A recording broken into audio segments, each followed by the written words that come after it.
Ya, perbedaan antara orang berpendidikan, orang berilmu, dan juga yang enggak ya. Sebetulnya mungkin tiga hal ini cukup berkaitan. Artinya gini, kalau orang berilmu belum tentu juga orang berpendidikan. Mungkin aja dia ilmu itu diraih secara otodidak ya. Seperti contoh misalkan ada sorry to say ada tukang bangunan yang dia nggak bersekolah tapi dia bisa ngukur gitu kan ya kayak gitu. Nah ilmunya itu dia dapat mungkin dari orang di sekitarnya kan kayak gitu. Ada juga orang yang berpendidikan.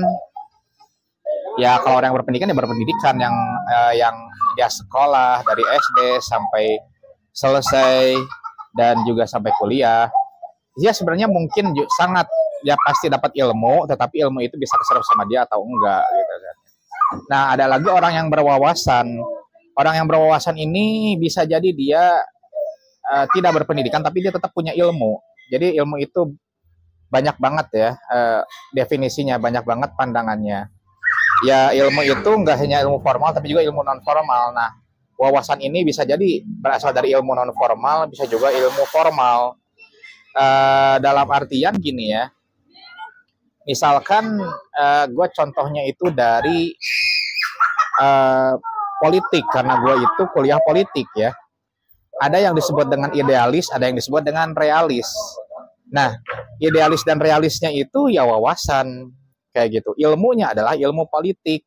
Salah satu dalam ilmu politik itu ada yang disebut realis dan idealis kayak gitu. Kalau dalam hal agama ada yang disebut dengan 4 mazhab. Salah satunya dari sekian banyak cabang dari ilmu agama. Nah, wawasannya adalah dalam misalkan doa iftitah yang Allahu Akbar, ada yang Allahu Akbar kabiro, ada yang wajah tu wajhia, ada yang Allahumma ba'id ba'ini dan lain sebagainya macam. Nah, itu disebutnya wawasan kan gitu.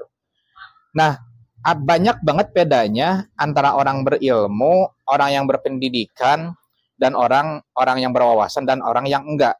Orang yang enggak mencakup ketiga itu. Perbedaan yang paling menonjol adalah gini, bahwa kalau dia orang yang berilmu, orang yang berwawasan, dia cenderung loh ya, cenderungnya itu dia nggak mudah menyalahkan pendapat orang lain, nggak mudah juga dia bilang salah. Oke, okay? Kalau orang berpendidikan identiknya sih sebenarnya identik ke perilaku sebetulnya. Artinya kalau perilakunya baik dia berarti orang berpendidikan. Kalau nggak baik berarti ya nggak berpendidikan. Padahal sebenarnya orang yang berpendidikan juga bisa aja berperilakunya nggak baik. Karena perilaku itu menunjukkan karakter dan juga dorongan dari lingkungan diantaranya atau bahkan genetik juga. Nah itu yang disebut yang itu sumber dari perilaku. Jadi nggak selalu yang perilakunya buruk itu nggak berpendidikan. Banyak banget orang yang berpendidikan tapi perilakunya nggak baik. Ya gue nggak usah nyantauin apa itu namanya. Kita suka dengerin tiap hari kok kayak gitu ya. Ada juga yang misalkan dia nggak berpendidikan atau dia nggak bersekolah tetapi perilaku adabnya itu luar biasa baik banget. Bahkan ilmu dan wawasannya melebihi orang yang bersekolah. Itu bisa menjadi beberapa faktor juga. Bisa jadi karena memang dia mengadopsi atau ngambil ilmu dari sekitarnya, atau mungkin ada potensi atau talenta dalam dirinya sehingga dia mudah untuk menyerap suatu ilmu yang memang sesuai dengan potensinya dia, yang memang itu potensi itu udah ada karunia dari Tuhan, dari Tuhannya ya, kayak gitu. Nah, tapi mungkin pasti ada bedanya dengan orang yang berwawasan, pasti banyak bedanya.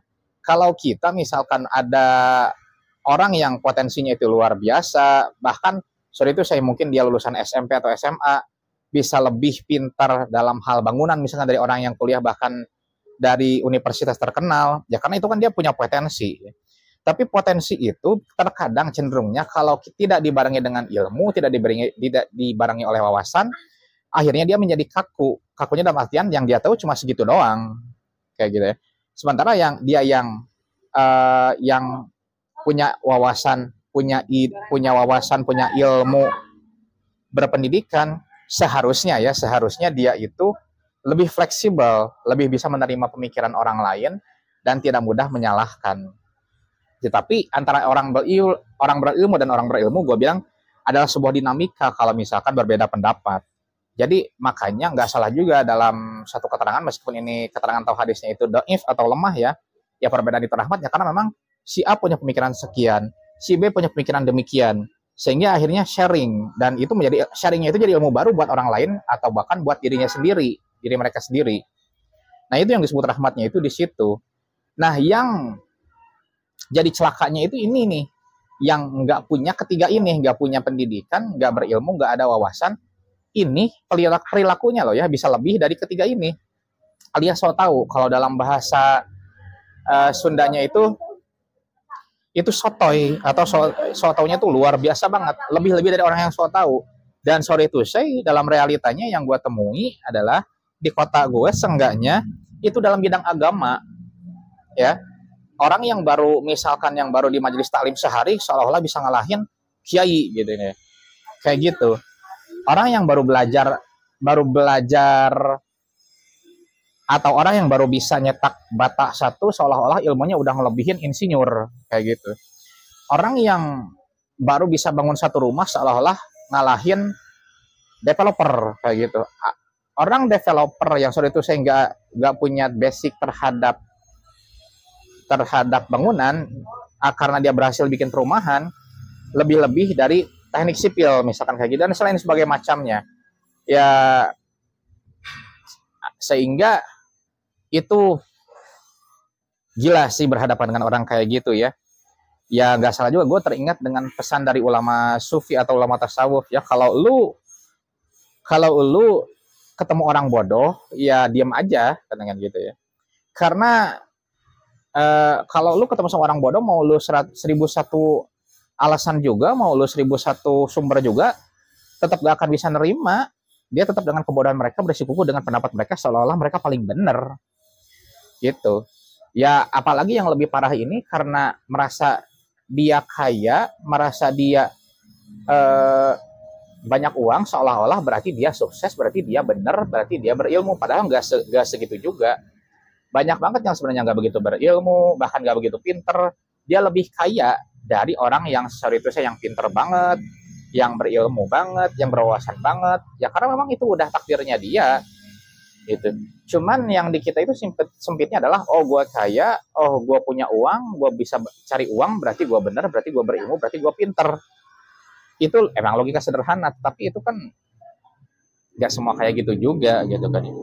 Dulu zaman Nabi Musa itu ada yang pinter banget, ada yang cerdas banget tapi nggak kaya, ada juga yang sorry itu saya di bawah orang yang cerdas itu tapi dia kaya banget ya.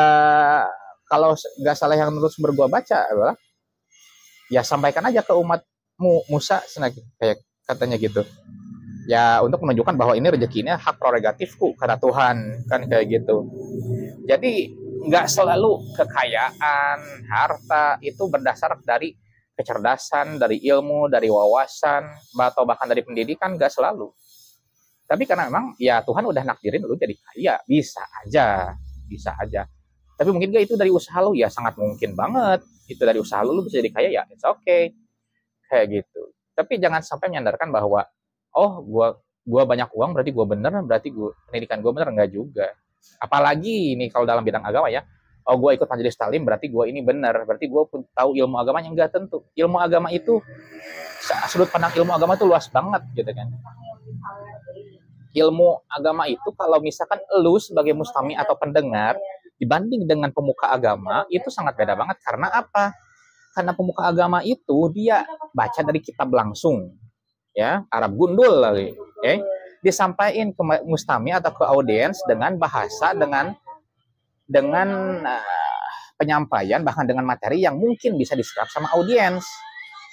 Karena materi agama itu luar biasa berat banget gitu ya. Tapi gimana caranya disampaikan dengan cara yang ringan. Jadi pasti ada beda sudut pandang, ada beda cara pandang, bahkan pasti ada beda berpikirnya antara pemuka agama dengan mustami atau pendengar. Nah itu yang nggak banyak orang tahu. Yang ada adalah gue ikut majelis taklim, berarti gue tahu agama. Bahkan mungkin bisa lebih tahu dari guru gue. Ya kali, lu belajar agama cuma berapa minggu, mungkin seminggu sekali, tapi kan udah bertahun-tahun. Ya bertahun-tahun, apakah lu bisa ngalahin orang yang puluhan tahun yang sehari-harinya di pesantren dengan belajar kitab kuning? Ya secara realistis ya nggak bisa juga gitu kan. Gue ini kuliah 4 tahun, tapi gue baru pelajarin ilmu pesantren hitungan bulan, udah ngalahin ilmu kuliah gue, gitu kan, kayak gitu. Jadi pasti beda dengan dia seorang mustami yang belajar majelis taklimnya itu dalam seminggu mungkin beberapa kali, bahkan mungkin seminggu full sekalipun, dengan pemuka agama yang katakanlah 3 hari belajar di pesantren dengan kitab-kitab kuningnya, itu jauh beda banget. Oke. Nah, jadi yang gue sampaikan di sini adalah orang berilmu itu pasti harusnya dia punya wawasan yang luas dan bisa mengambil sikap, bisa lebih bijak, tidak mudah menyalahkan, tidak mudah berkata salah, dan apalagi merendahkan pendapat orang lain. Kayak gitu aja sebetulnya. Nah, kalau orang bodoh, ya baru baca 1 halaman, udah serasa baca 10 ratusan kitab, ya udah nggak bisa diladenin lagi itu. Apalagi kalau lu belajar langsung, banding lu searching di Google, wah udah bukan layan lu deh gitu, kayak gitu ya. Ya